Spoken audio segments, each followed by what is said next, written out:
images appeared on our videotape.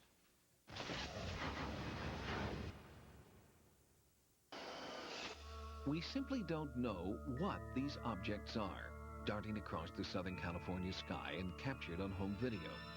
According to the photographer, they're extraterrestrial or possibly interdimensional spacecraft. Skeptics who have looked at these tapes see nothing more than dust, pollen, and airborne cottonwood seeds. But John Breaux, the man who videotaped these UFOs, steadfastly disagrees with those who insist that there must be an earthly explanation. The first time I tell people, I can just see their denial glands popping up in their forehead. And it's hard to deal with at first, but I found that we can adjust to it. 100% of the time that I personally tried this, I've caught something. It's a simple technique that has gotten us really good results. The technique is called solar obliteration, using an awning, or in this case, a cement overhang to block the sun. John Breaux points his camcorder skyward. I'm blocking out the direct rays of the surface of the sun, and while allowing me to peer safely into its corona. So I'm basically making an artificial eclipse, but still I will focus my attention into the fanned out corona. Creating an artificial solar eclipse to photograph UFOs was intriguing to the Sightings team because of our experience studying the real solar eclipse in Mexico City that coincided with the largest mass UFO sighting in history. And hundreds of those UFOs were captured on home video. Are these objects, photographed with the solar obliteration technique, somehow connected to the Mexico City sightings? I believe they've always been there. We're just now discovering it. The same thing that is concealing them and hiding them, when the direct sunlight is taken out of the frame, is also revealing them or betraying them. Could these objects, hundreds of them appearing every day, really be alien craft? Sightings asked John Breaux if we could take his UFO tapes to an independent video analyst. He agreed without hesitation. I've been doing this for a long time. Not just digital image processing, but the study of UFO images. Jim Delatoso is a computer scientist with expertise in the digital enhancement of videotapes. He says the objects on several different tapes using the solar obliteration method match precisely the classic UFO shapes cataloged in his photo archive. Hundreds of times in the last 50 years, we've been categorizing different very specific shapes of these unknown craft. This is one of the exact shapes that has been seen since the 50s. Sometimes there's a cylinder and a disc. The disc really looks like Saturn. It's a ball. Sometimes you see the top and the bottom. Sometimes you just see the top. Not saying it's alien, but at this point we're saying it is a real, structured, physical object up in the sky. The phenomenon is striking in its simplicity. No more staring at the nighttime sky for days on end. Simply block the sun, point, and shoot.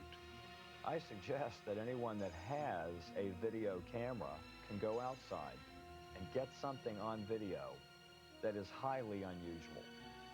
Could be a UFO, could be an alien piloted spacecraft, could be cottonwood, could be a hot air balloon, could be a lot of things. But if it's carefully planned out, there's a good chance that an ordinary person with a average, above average is better, camera can go outside and videotape something very exciting. But it's important to remember that focusing directly on the sun can seriously damage your expensive video equipment. And, of course, the damage you can do to your eyes may be permanent. I would advise anyone attempting the technique to use the same amount of precaution as if they were viewing a total eclipse of the sun.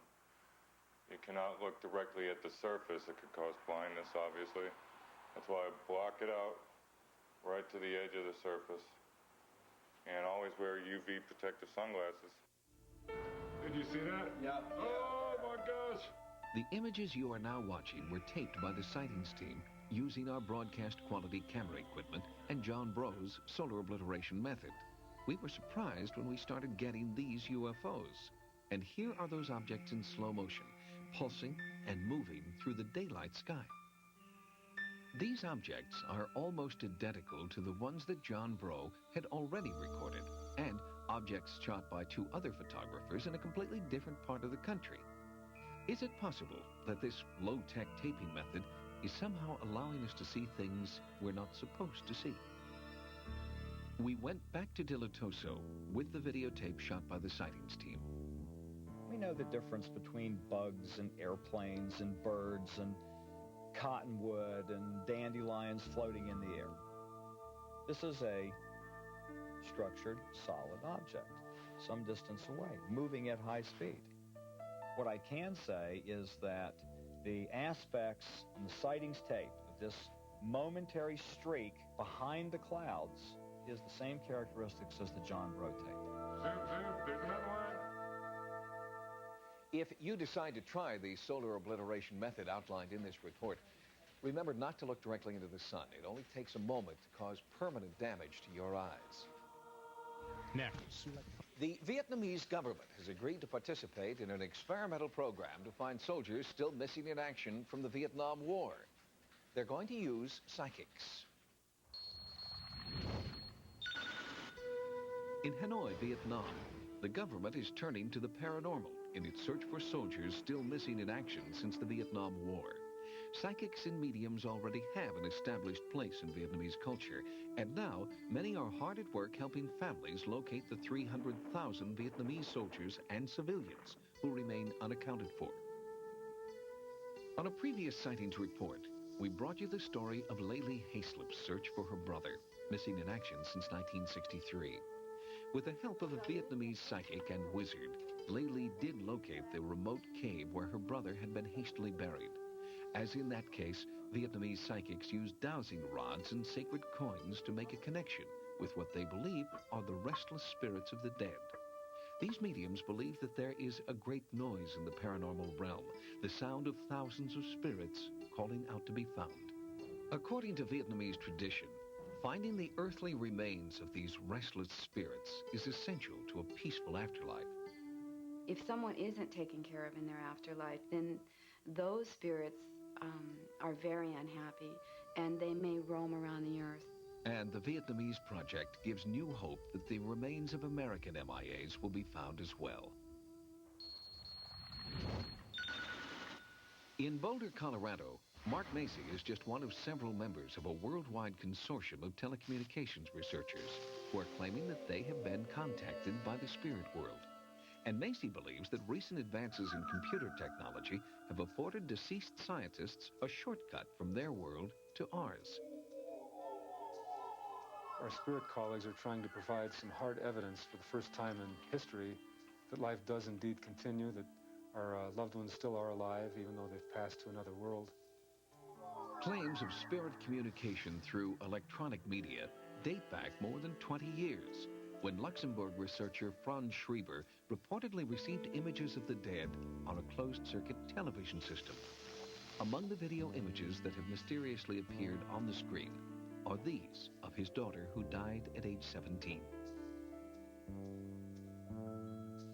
Similarly, paranormal researchers like Al Rober have successfully recorded enigmatic messages within the white noise of television static. In a number of controlled studies, ghostly voices have been heard.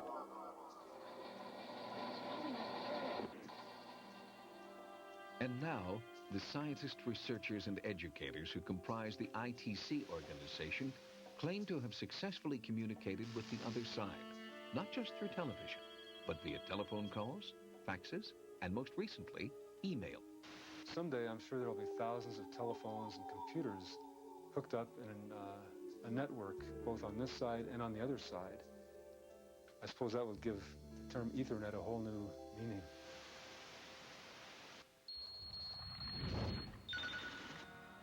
In San Antonio, Texas, at the most recent meeting of the American Astronomical Society, two California scientists announced a groundbreaking discovery.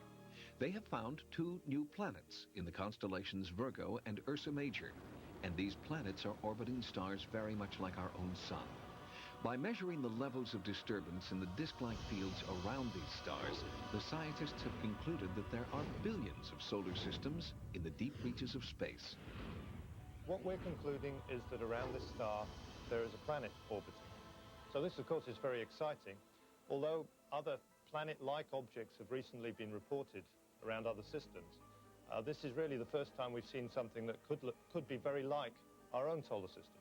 These new planets, and another discovered by Swiss astronomers in 1995, are too dim to be seen with existing technology. But scientists can measure the amount of heat they generate and determine each planet's size, shape, and surface temperature. And their calculations are earth-shaking. One of the new worlds is approximately 8 times the size of Jupiter and is temperate enough for water to exist in liquid form. And that raises the tantalizing possibility that there is life on other planets. These new discoveries will have a tremendous impact on the future of NASA and space exploration projects.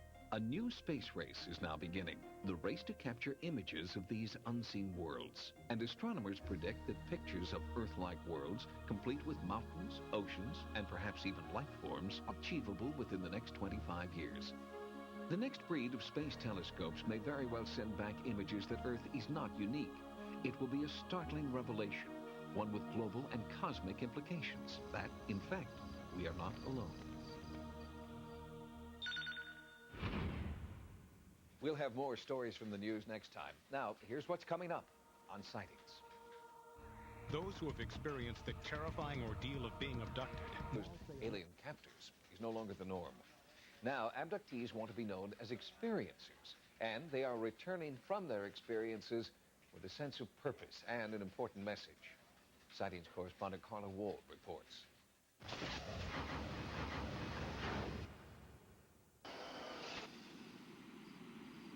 When I first saw the needle, and I saw what he was going to do, I'm telling him, don't do it. It's going to hurt. I mean, this is terror. You're being kidnapped. You don't know what's going to happen. Betty Hill's unsettling story of her and husband Barney's abduction over 30 years ago set the emotional tone for thousands of accounts of alien abduction to follow. The feeling of abject terror at the hands of extraterrestrial captors. I hate what they do to me. I hate what they do to my mind. I hate what they do to my body. I thought, Sid, I'm gonna die of a heart attack or something, because it was not human. And it was not a fun experience. This is not something I would wish on anybody. Although the nightmarish probing and mind control by strange beings is still widely reported, many of these abductees are coming back with something more than the horrifying details of their experience. I started getting these thoughts in my head that didn't seem to belong to me. But I write it all down. I've been writing it down. Jean Robertson has felt compelled to communicate on behalf of the beings that she believes have been abducting her since childhood. We have researched your physiology to understand the elements that are parallel to our own. We mean you no harm, but we must save ourselves from extinction. When acceptance of the reality of our kind is tolerated within your population, a more open relationship can begin. There doesn't seem to be any sign that they're here to deliberately hurt or deliberately to help. The natural reaction of terror and confusion and self-doubt, all of those things I think are unintended side effects. Side effects that could be avoided if the extraterrestrial understood more about human nature, according to author Bud Hopkins, a pioneer in abduction phenomenon research. Every single abductee says over and over, if they would just walk in the front door, not scare me, not paralyze me, and sit down and say, look, we have a problem, would you help? Practically every abductee said if they would ask my permission and explain, I might say, sure, I'll help you.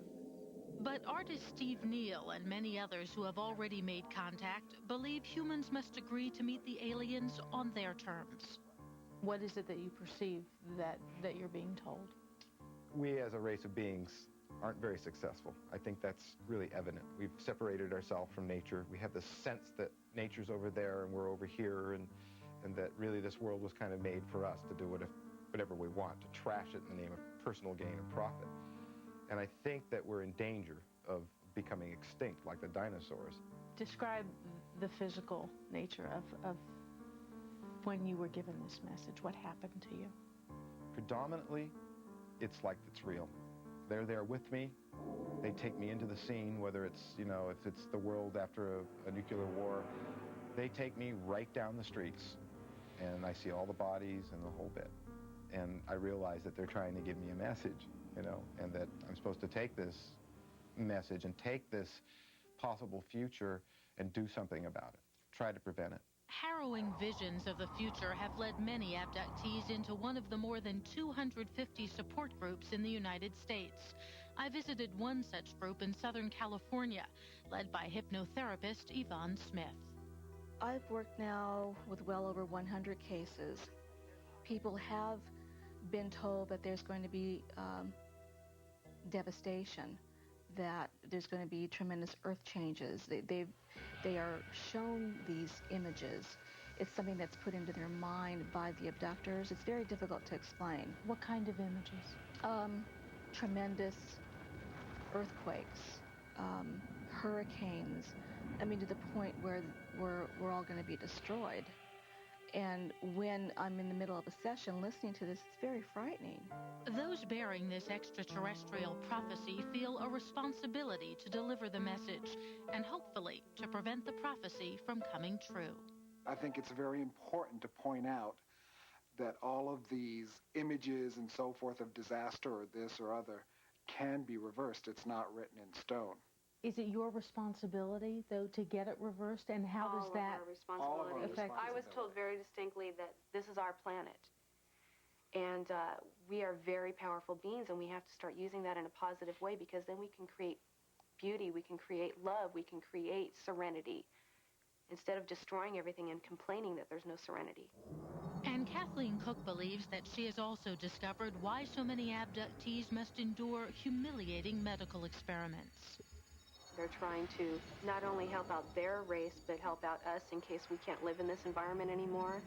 We might need different kinds of bodies. We might need different kinds of adaptations. We might need to be able to handle different kinds of climates.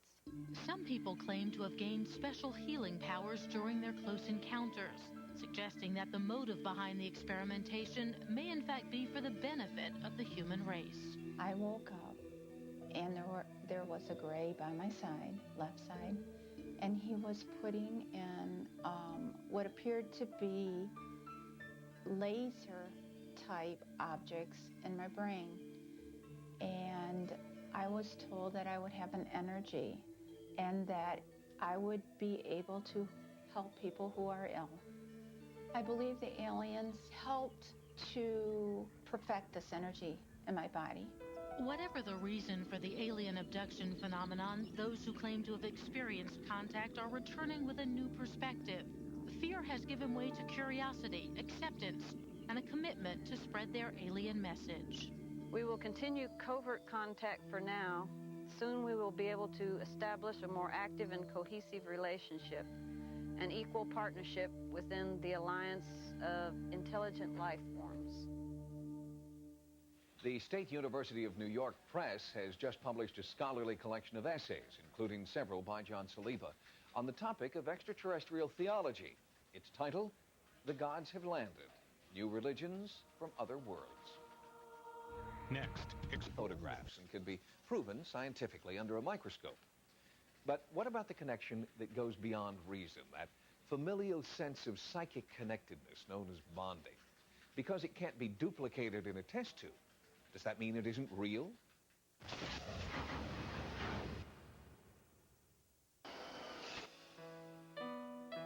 With every loving family, there is a connection that goes far beyond simple biology. There is the ability to feel each other's pain, sense each other's thoughts, even know at a distance when a loved one is in danger. It is, say some paranormal researchers, daily proof that ESP is real.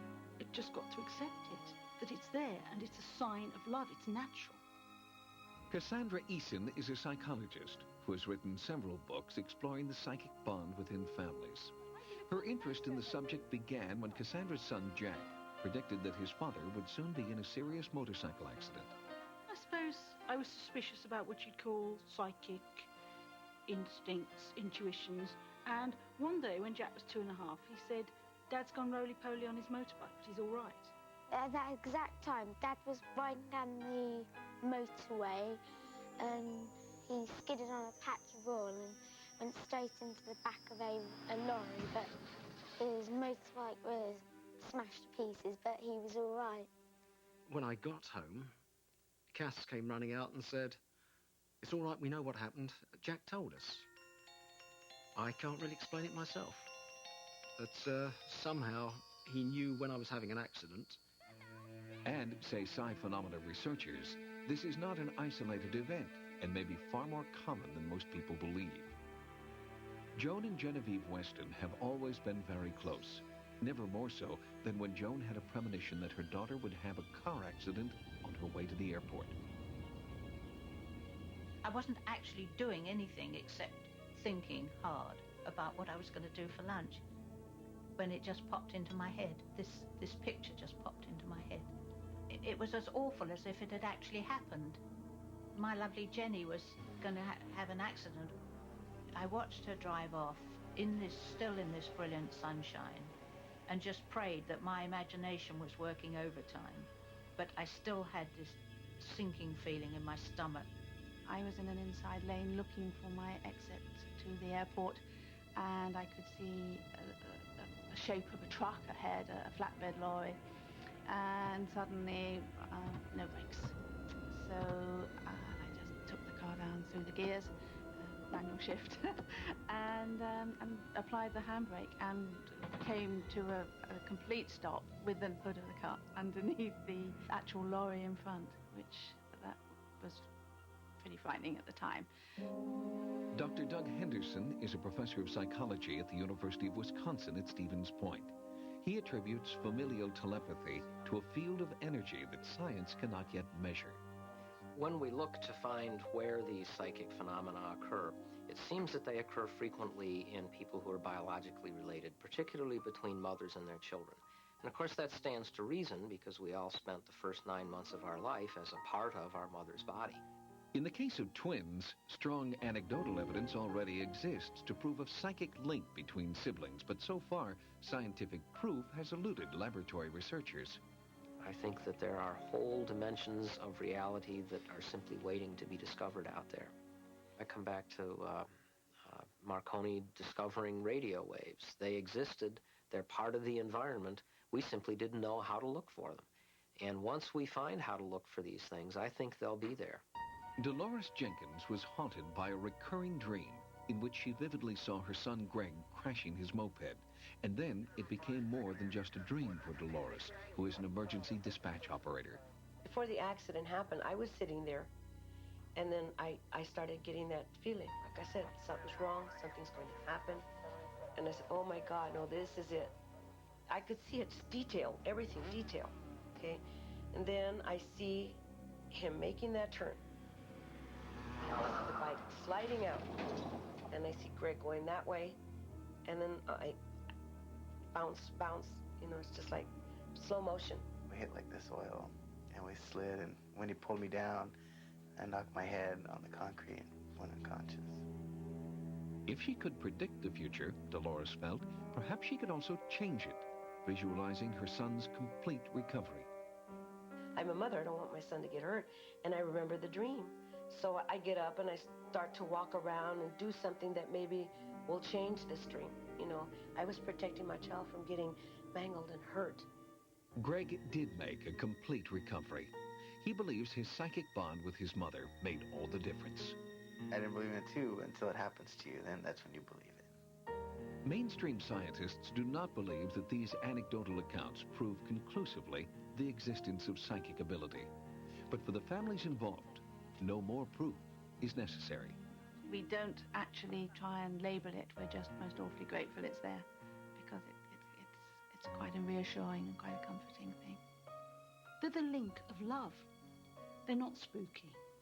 They're natural parts of human experience, starting perhaps from before birth and perhaps going beyond death. If you feel that you and your family have a psychic bond, researchers suggest you keep a diary to document your paranormal connections. If enough people begin to document these coincidences, Maybe they won't be called coincidences anymore. Called Labyrinths, had a completely different purpose. They were designed to awaken spiritual energy and healing. In fact, tracing a labyrinth in ancient Greece was said to be one way to unlock all the secrets of the universe. Unlike mazes that are designed to frustrate you through traps and dead ends, labyrinths are designed for peaceful meditation. A labyrinth is a spiritual tool because it has simply one path. And you follow that path, walking all the way in, and you know that it takes you to the center. Dr. Lauren Artress became fascinated with labyrinths from the moment she first walked one during a spiritual conference in 1991. When she returned to her ministry at Grace Cathedral in San Francisco, Dr. Artress couldn't let go of her memory of the labyrinth.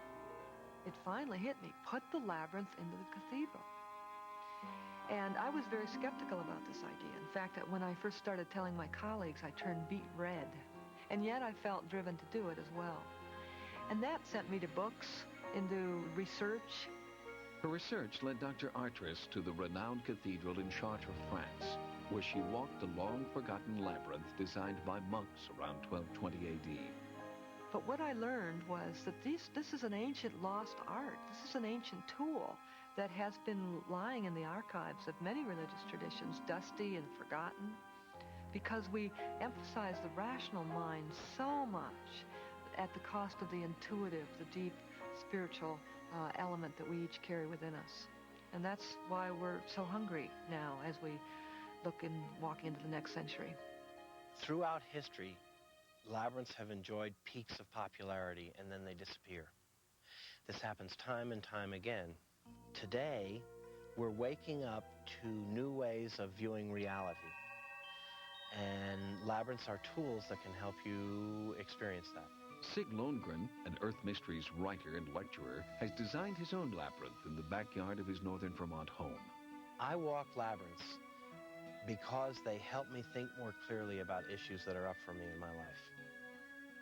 And they help me look at problems from different points of view and offer possible resolution and a way of checking out whether that resolution is really valid or not. The intense mystical effect of a labyrinth caused this man, Alex Champion, to abandon his professional career 6 years ago so he could design and build the winding paths for others.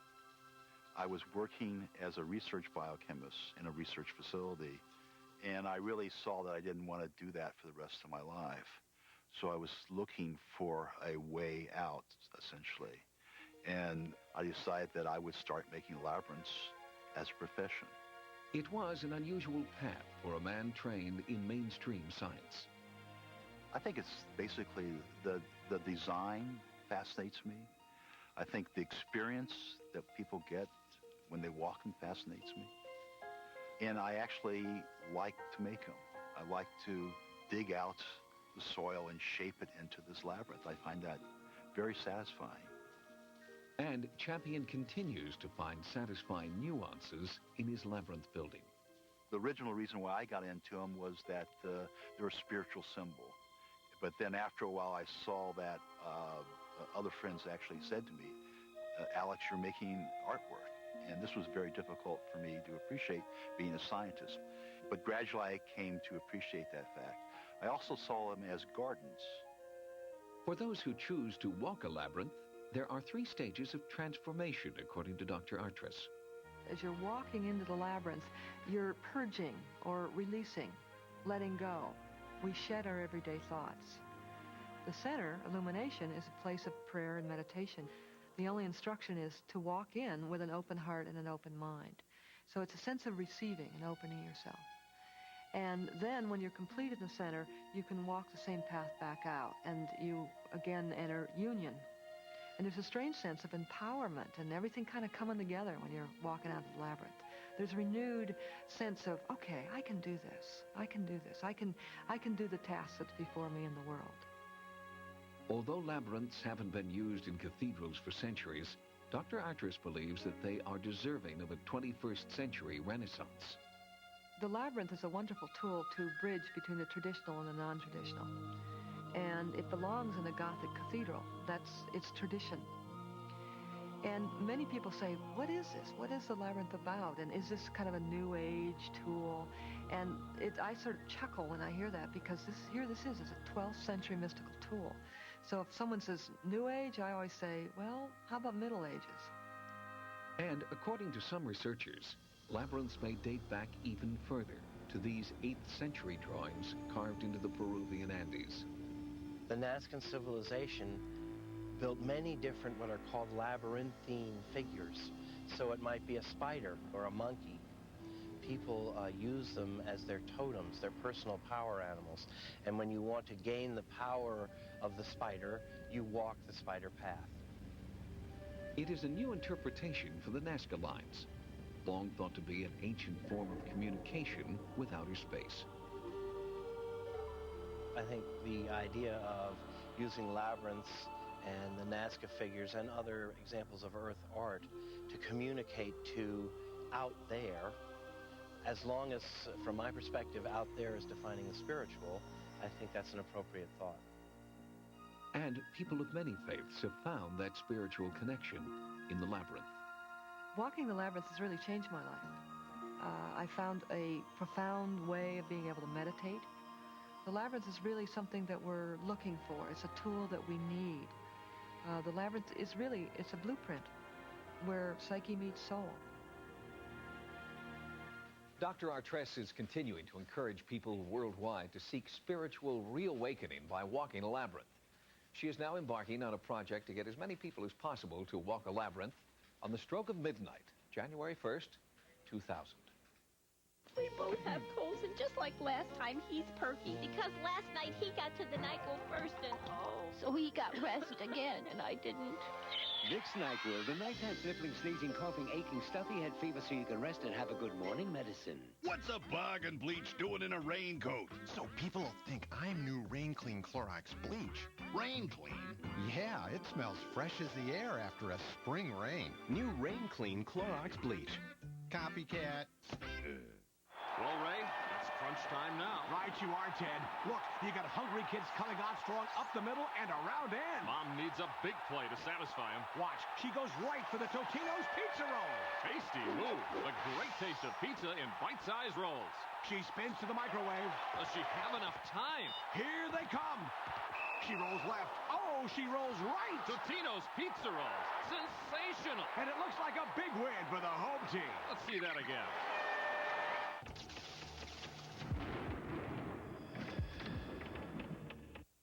Before you go watch the season premiere of The X-Files, see a real television first. When futurist H.G. Wells, Leonard Nimoy, and the Sci-Fi Channel make television history with the first live simulcast ever of a dramatic work of fiction, both on air and online. Tune in and log on for H.G. Wells' The First Men in the Moon, performed by Leonard Nimoy and the Alien Voices, tonight at 8 p.m. Eastern on the Sci-Fi Channel and on the Dominion at www.sci-fi.com. It's happening everywhere. People are discovering Accolade for asthma. Accolade is a non-steroid pill you take daily in the morning and in the evening to help control asthma symptoms all day and while you sleep. If you use a rescue inhaler more than twice a week and are 12 or older, ask your doctor if adding Accolade to your current asthma therapy may help reduce your reliance on your inhaler and help give you more control. However, Accolade is not for acute asthma attacks. You can also call toll-free for an informative free booklet on Accolade and tips to prevent and control asthma symptoms. Accolade for asthma, because having more control can make a difference. Talk to your doctor if you are pregnant, nursing, taking blood thinners, or before changing your current asthma medicines. While on Accolade, there is a possibility of a rare but serious effect on your liver. Other side effects include headache, infection, and nausea. To learn more, talk to your doctor or call. Discover Accolade for asthma. You're watching the Sci-Fi Channel. Here's what's coming up next on air and online at sci-fi.com 2.0.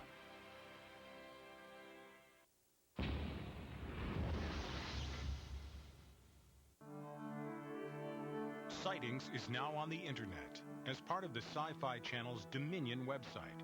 By typing sci-fi.com, users can access information about the entire global Sci-Fi Channel lineup, as well as downloads from dozens of sci-fi movies and series. interviews with noted celebrities, games, and links to the hottest paranormal websites.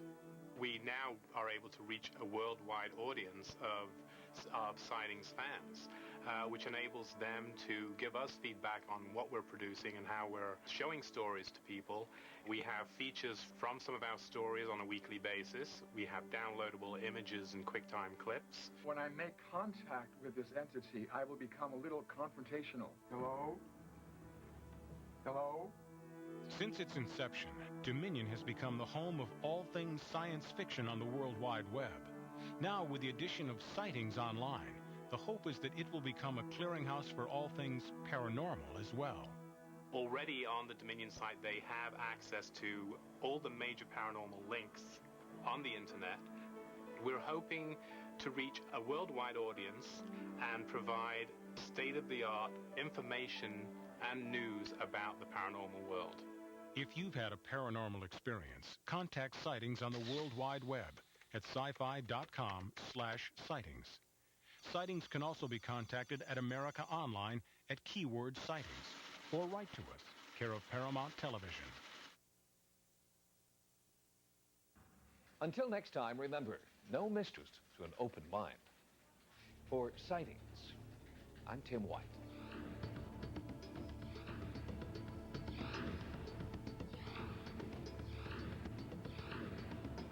Join Leonard Nimoy and John Delancey in cyberspace for a live sci-fi radio drama. Alien Voices presents First Men in the Moon, tonight at 8 p.m. Eastern. Part of the world's only online science fiction convention at www.sci-fi.com.